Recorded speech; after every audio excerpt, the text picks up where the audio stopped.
and good afternoon.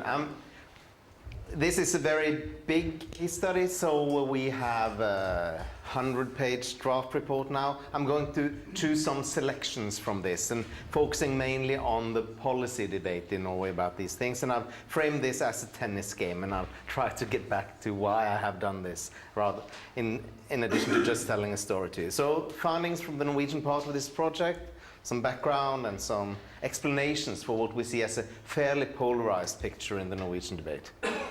So where do we find arts and humanities research in Norway? First, Norway has a young higher education system. We have no medieval universities, but the first universities we had, arts and humanities were built into them from the very beginning and became important to our nation building. So studying Norwegian history, Norwegian language, etc., were very important from the beginning.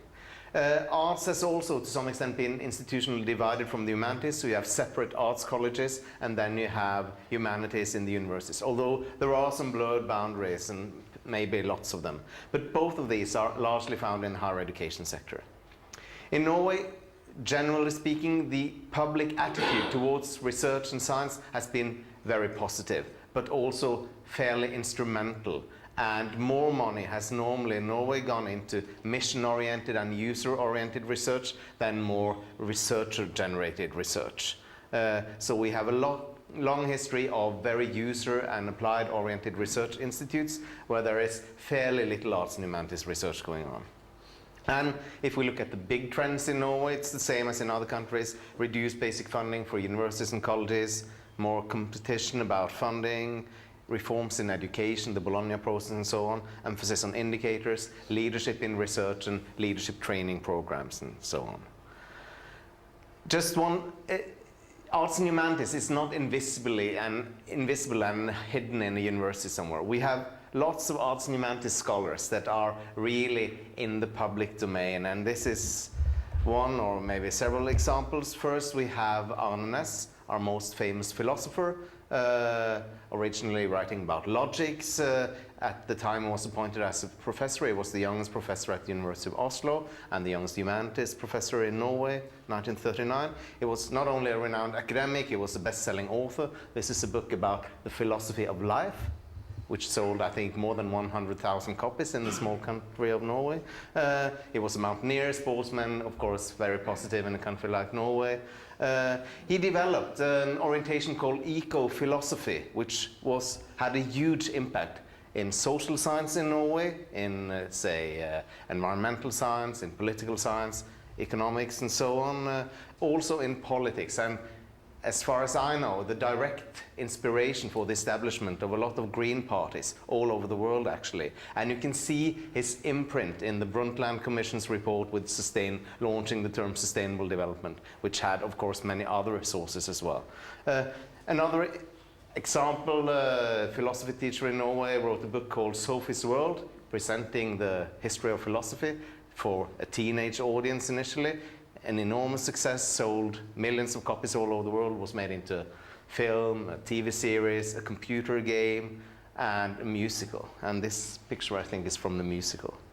So there is something here in the public domain in Norway. I think that, well, the humanities, they have something important to tell us. The ideas they bring, the way they shape the way we see society, the way we see our own lives and so on, is really important. It's not just the kind of physical, medical side of things. It's about, well, the quality of life, as Arne Næss put it. In the research system, we find, as I have said, arts and humanities research largely in the universities and colleges, 86% of it, which means that these disciplines are more vulnerable to changes in student numbers. They are more dependent upon the basic funding and changes in it. And you find some AHR in institutes and museums, but very little in industry. We've seen a significant growth. Norway is a special case these days. We do not have a financial crisis for various reasons. The humanities has had a real growth rate, adjusted for inflation, of 6.8% per year since 2001, which is less than the average in the public research system, which is 7.1 or something. So it's slightly less than the average. It's less than life science, which is the big winner, less than technology and social science, but more than natural science and more than agriculture, fishery-related research. If we look at how humanities researchers respond in various questionnaires. We see the same picture as we've heard from Spain and from the UK. They define themselves to a greater extent as basic researcher, having little commercial or societal impact and so on. If we look at their age profile, they tend to be a bit older than in other disciplines. And the closest neighbor they have in terms of profile is the natural sciences, not social science actually.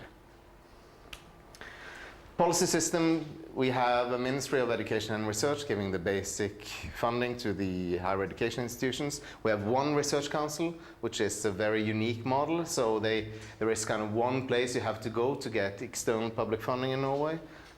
You have some other actors here. We make a white paper on research every 4th year. We have one white paper on innovation, mentioning something about tourism and cultural industries and so on.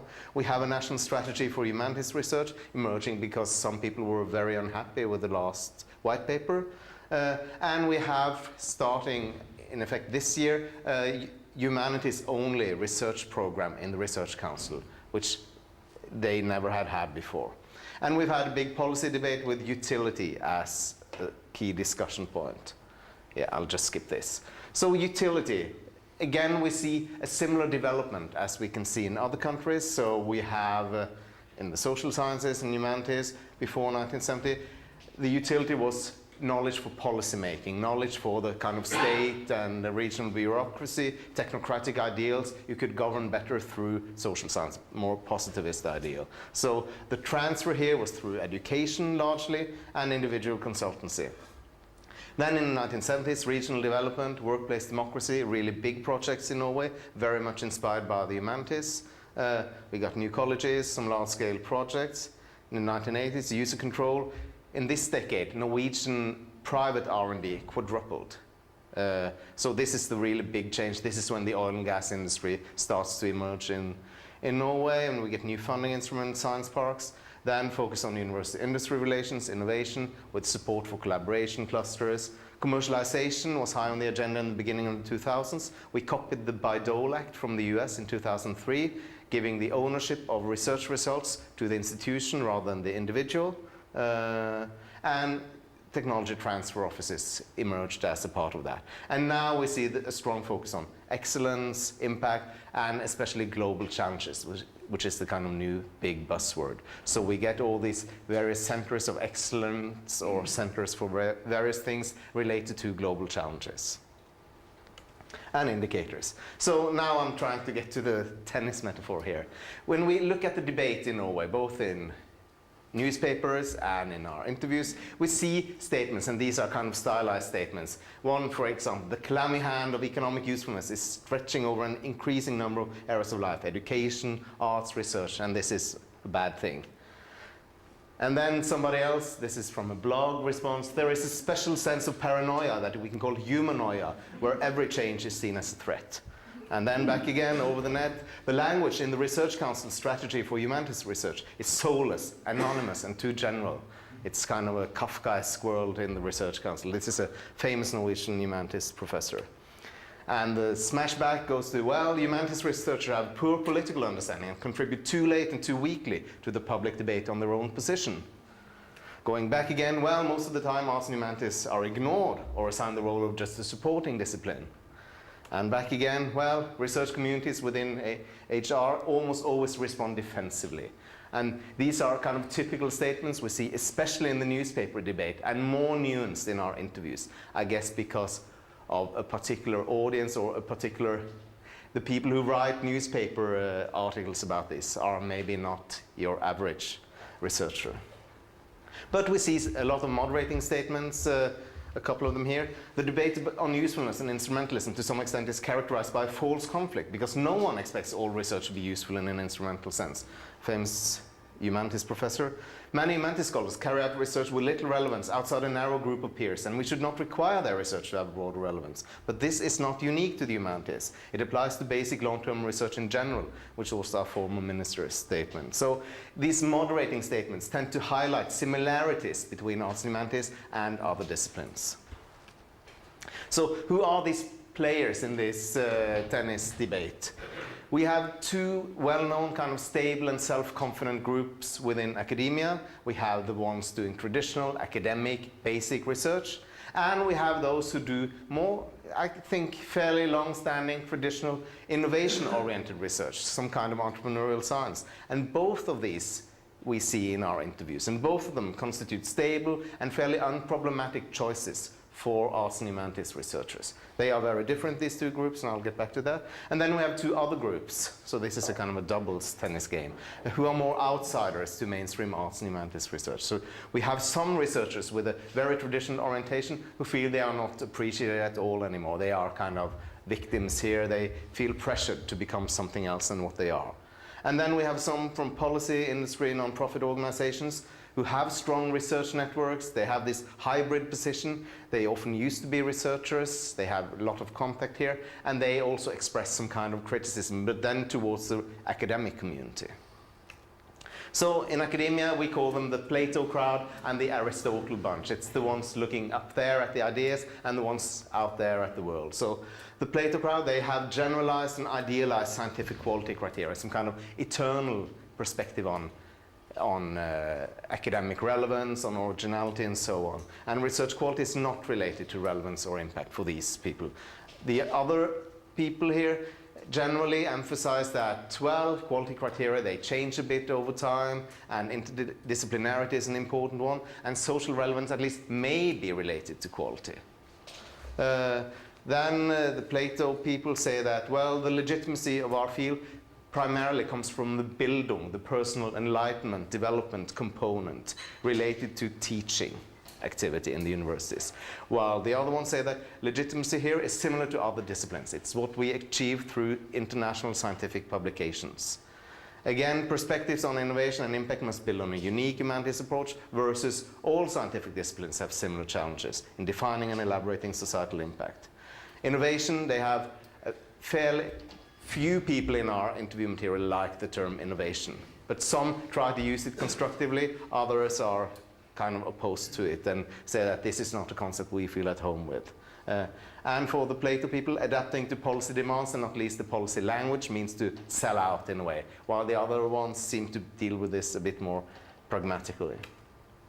And then we have the two outsider identities. We call them the victims and the partly enthusiastic outsiders. And they're related to the two previous groups, which is why this is Alexander the Great, who was taught by Aristotle.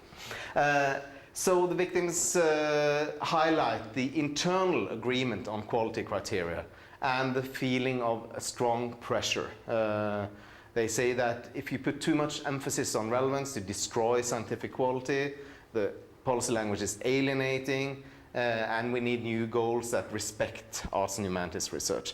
Their arguments are typical of a kind of linear model where you start out with the research and then after a long sequence of stages, then you end up in some kind of dissemination and usefulness in society. The enthusiastic outsiders, they promote a clearer stakeholder perspective. They are partly stakeholders themselves. They say these things that researchers are passive. They criticize the community. Well, if the language of the research council is so bad for you, why don't you come up with some more useful terms? And because you're the experts on language. They say that all disciplines should make themselves relevant to policy goals. And they say, use some more systemic arguments about utility value. This is more like, well, different actors doing different things, partly overlapping and partly in isolation and so on. Some other distinctions, the researchers here, basically, the kind of well-to-do researchers, have a well-defined language for describing their research activities and how they are linked with societal goals. They are fairly positive about the current situation for arts and humanities research. They typically say in the beginning of the interview, well, you know, it's not as bad as they say in the newspaper. We have it much better than that. Despite they have this different take on the innovation challenges. Many of them have hybrid roles, so they sit on a program board or in a division board in the research council. So they're not just in the research community, they have a lot of other roles. So the other ones, they are more critical, more negative, and they have a lot of personal network. Norway is a small country, but seem to have fewer formal hybrid roles. Common to all groups, well, one is the observation that more emphasis is placed on relevance, impact, innovation, and so on. And all of them resist instrumentalist policies. This is not good for any kind of research, they say. And no one wants evaluation of arts and humanities research to be based solely on contribution to solving global challenges. Although some state that, well, it wouldn't hurt if you actually related your research to them, at least, on some kind of conceptual, vague level. Traditional arguments of critical perspectives and public debate were used by all informants. Arts and humanities research, as many other types of research, have a critical role in society, not just answering to people's needs. And there is a strong belief that the humanities are relevant to major societal challenges, and the example many mentioned was the 2011 terrorist attacks, showing clearly how issues like integration and so on were very important to understand. So to conclude, a long tradition in both arts and humanities for both the kind of basic research profile and for an orientation tied more to applied research with user collaboration, strong forms of interdisciplinarity and all these things. These differences seem partly to be a matter of personal choice. So working as an academic somewhere, you can choose different kind of roles as a researcher or different profiles. There are some disciplinary differences within the humanities and also between arts and humanities, where art is maybe more on the applied side. And then some institutional differences. So outside of the big universities, you will find few of these Plato people. Then we have these that feel threatened, are critical of policy developments, and some outsiders critical, as I've said. So these people know each other well. They have played this tennis game before.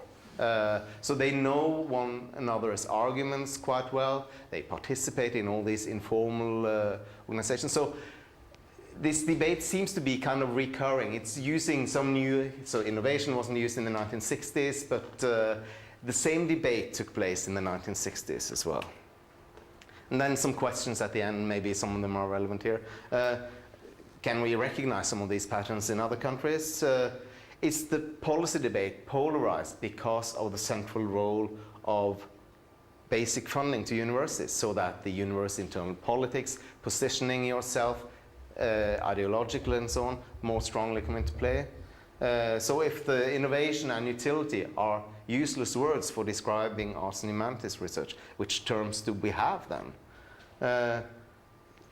I think what we will try to show in the report is how also arts and humanities, it's a heterogeneous field, and they need a set of heterogeneous funding and support mechanisms. And how can we maintain this? Because we see some tendency of convergence here about one ideal here. We also see that maybe the Aristotle group, the more innovation-oriented, the positive ones, dominate in leadership positions. What are the implications of this? And how can we include both these groups in policy discussions? Thank you.